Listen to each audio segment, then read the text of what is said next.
Hello everyone, sanibonani, dumelang, absheni, molweni, thobela, lochani. I hope you all good people out there. Welcome to 105 online channel.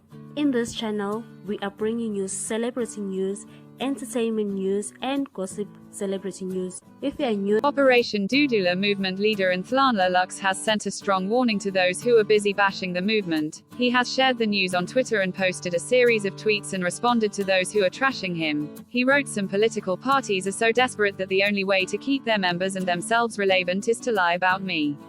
Their supporters wake up and post about me instead of posting about their leaders. #checkmate. They keep posting, I keep trending. #PeoplesHorgoven." Another tweet read as follows.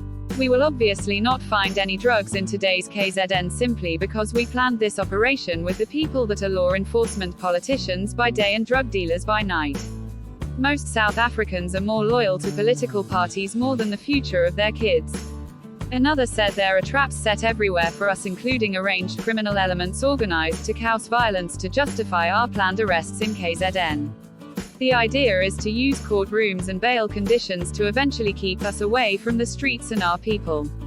We're 10 steps ahead." He also spoke about his account being frozen after tagging a certain political party and wrote, "My Twitter account froze after tagging this political party," took a picture of the tweet hoping to bypass the tag.